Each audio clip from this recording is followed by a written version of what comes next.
Ever get mixed up between reading perfect, major, minor, augmented or diminished intervals? Then follow this guide and you'll never get mixed up again. An interval is the size of a gap between two notes. In the key of C major, we have our intervals 2nd, 3rd, 4th, 5th, 6th, 7th and octave, or 8th. My first tip to working out an interval is to have reference points on the stave. Notes on lines next to each other are always a third, and the same applies to gaps too. Notes on a line with a line in between will always be a fifth, and the same applies to gaps as well. The intervals between the line and the spaces go up in odd numbers, so 3, 5, 7, 9, etc. Knowing this will help you to spot your basic intervals quickly. When we have a fourth, a fifth or an octave, we have perfect intervals. When we have a second, a third, a sixth or seventh, we have major or minor intervals. If you raise major or perfect intervals by a semitone, you get an augmented interval. If you lower a minor or a perfect interval, you get a diminished interval. One thing which can really help you with working out intervals is knowing your major and minor scales. Knowing what notes fit can really make your life easy. So let's have a look at an example. C and E. We can see that if we count the lines, we end up on a third. This is a major third.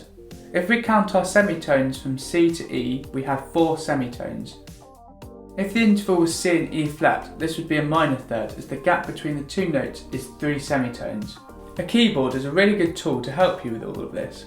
If you're about to sit an exam though, you're probably thinking, I can't bring a keyboard into my exam.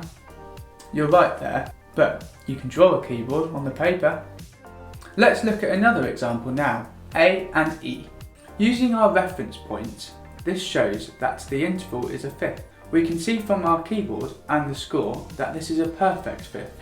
The interval becomes a diminished fifth if I was to change the E to an E flat, or it would become an augmented fifth if I was to add a sharp to the E, making it an E sharp. The intervals can also change like this.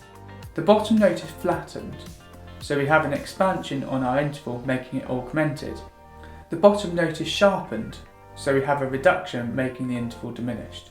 When it comes to seconds, thirds, sixths or sevenths, we have the added possibility of major or minor. 1 semitone above major is augmented, 1 semitone below major is minor, and 1 semitone below minor is diminished.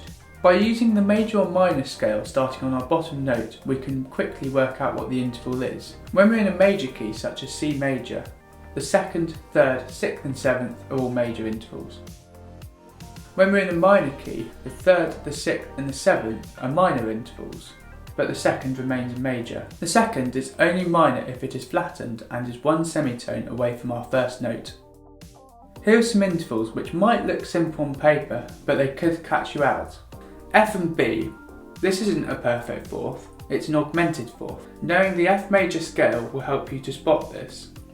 B and F. This isn't a perfect fifth, but a diminished fifth. Knowing B major will help you to spot this too. These are the more obvious examples, but using your keyboard as reference will help you spot these in other keys. So another thing which could catch you out is a descending interval. This isn't as hard as it seems. The interval is still the same, just work it out as usual from the bottom note. The final section I'm going to talk about today is compound intervals. These are intervals which are larger than an octave. These can be known as two separate names, a compound perfect fifth or a perfect 12th.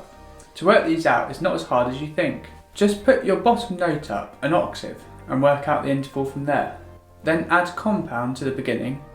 To work out the actual interval, count up from the octave. So compound major second is a major ninth, and a compound minor third is a minor 10th.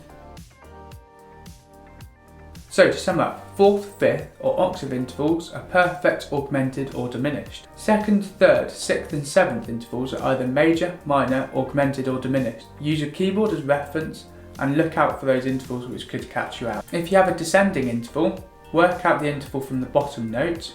If you have a compound interval, raise the lower notes by an octave. Thank you for watching. Don't forget to like and subscribe for more videos from the Music Multiverse.